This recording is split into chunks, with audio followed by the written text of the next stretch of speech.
Okay, for this trick, it's important that it's a shuffle deck, and definitely let your spectators shuffle it right now, and they can do any kind of shuffle they want, but you can trust me that it's pretty well mixed. So, alright, so the deck's all mixed, and they pick any card they'd like. Let's just say they pick this one. I'm not going to look at it. This camera doesn't have any reflection or anything, so you can check that out. And what I'm going to do now is give the deck another shuffle if we want, but they can say stop anytime they like, and we'll just set the card into the center. Sweet. Now we can give it some cuts. They can cut it as many times as they like. It really doesn't matter. So the card's mixed in. And what we're going to do now is I'm just going to try to use my amazing magical powers of intuition and jazz, and I'm just going to weed out some cards. So I'm going to get rid of this section of cards. Okay? Set those aside. And I think I'm going to get rid of a few cards on the end, and yeah, we'll get rid of a few more of these. I don't think your card is anywhere in this section. I think I'll keep those for now. Anyway, okay, and I don't think it's over here. Okay, so I don't think it's there. I'm thinking it's actually somewhere in this general area. So your card's somewhere in there, and I don't think it's any of these other cards. So at this point, I sometimes ask, do you still see your card in there? And they might say yes or stuff like that. But okay, so I don't think it's over here. And I think it's one of these 5 cards. I think it's one of these 3. And I think that it is not this card. I think it is that card right there. Is that your card? And hopefully, I believe the answer is yes. So your card is the 2 of clubs, and I just found your card as if by magic. So that's an okay trick. The main thing is it depends on how well your performance is and stuff like that, and building it up and so on. Anyway, but we're going to take the rest of the deck, and what we're going to do is do another trick. What we're going to do is ask them to say stop anywhere they'd like. Let's just say they said stop right here, and we're going to cut to that spot. We can ask them to cut the deck in half, make 4 piles, then point to this pile and ask them to take 3 cards off the top, put them in the bottom, and put 1 card on top of each of the other packs. We ask them to do it again with this pile, 3 cards off the top, onto the bottom, 1 card onto each of the other packs. So this is just another way to mix it up, because we're mixing up the cards between each of the packs, and they could have really cut to any spot they wanted to. Anyway, so they do this, and we ask them to snap their fingers, and behold, they have cut to 4 aces.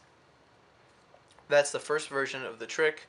I'll be teaching in a second version, a little more advanced next week, but let's get into the tutorial for now. Okay, so what I'm doing here is I'm mixing in the aces again, and just putting them in random spots and shuffling them in, because it really can be done impromptu with a borrowed deck. And so that's all the setup you need. No setup. Perfect. You ask them to select any card. They pick this one. We don't need to know what it is. I'll just remember it. Okay? And then you're going to say stop. Have them say stop, and as they say stop here, what you're going to do is square up these cards, and when you do that, you take a peek at that card right there, Queen of Diamonds. We'll do it again. So square up those cards. 4 of Spades. So 4 of Spades, and we know, using the key card principle, that the 4 of Spades is now going to be on top of whatever card they selected. Now, interestingly enough, they selected the Ace of Spades, because we see the 4 there. The Ace is right below it.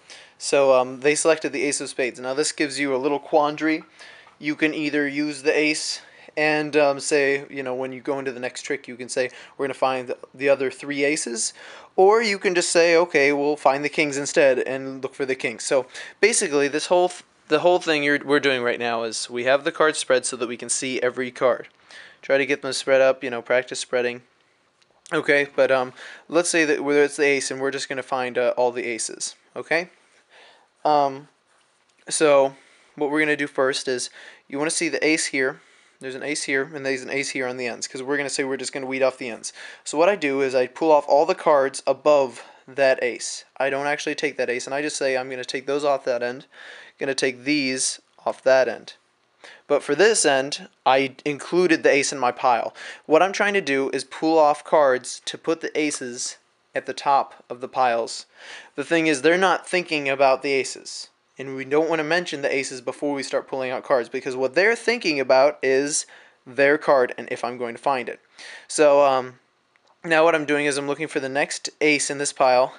So there's none in this half, so I can just pull off anywhere here, put these on top, you know, like I'm just making a pile from that end and a pile from this end, and then pull off this section here with that ace there.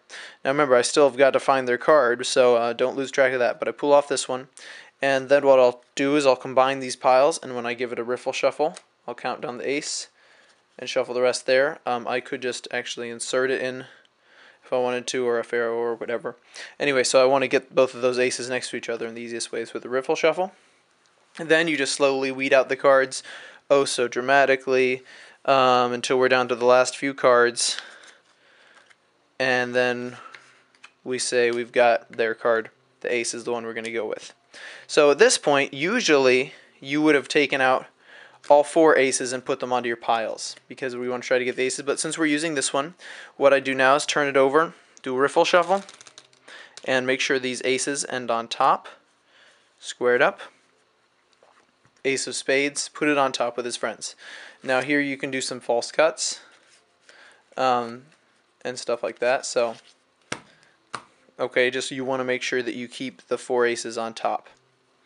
Okay, so the 4 aces stay on top, and from there on it's a self-working trick, because mathematically this works out. You have them cut the deck in half. Aces are here. We're just going to turn this ace over to make it easier to see. Okay, they cut that in half. We ask them to cut it into 2 more halves. Don't have to be exact, just as long as there's, you know, enough cards in the piles.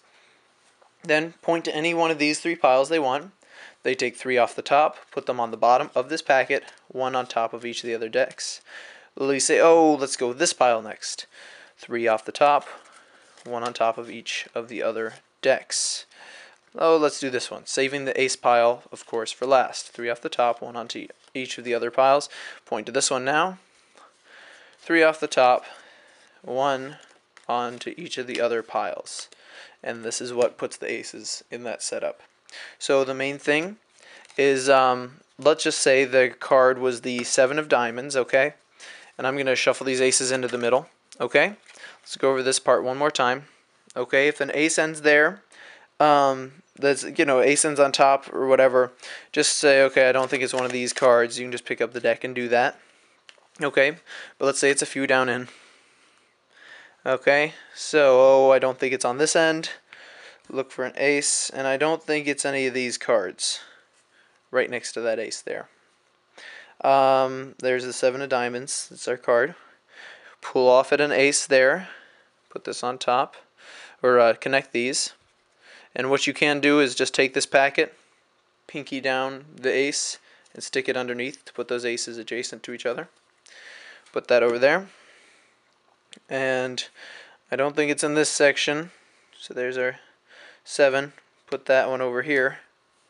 And I don't think it's any of these cards. And for this one you'd probably want to pinky down just the ace, stick it under. And from their angle, if I pinky down here from this angle, you can't see anything happening, so that won't look very suspicious. And then sometimes I'll pretend to get rid of their card and then decide to keep it after all, and finally find their selection. Then after that's done, 2 aces on top of each pile. You know, sometimes there's 3, sometimes there's 1. You can just be flexible with that. Make sure these aces end on top. The 4 aces are controlled to the top, and that's the end of the trick. So next week we're going to do a very advanced version using the same idea. So thanks for watching.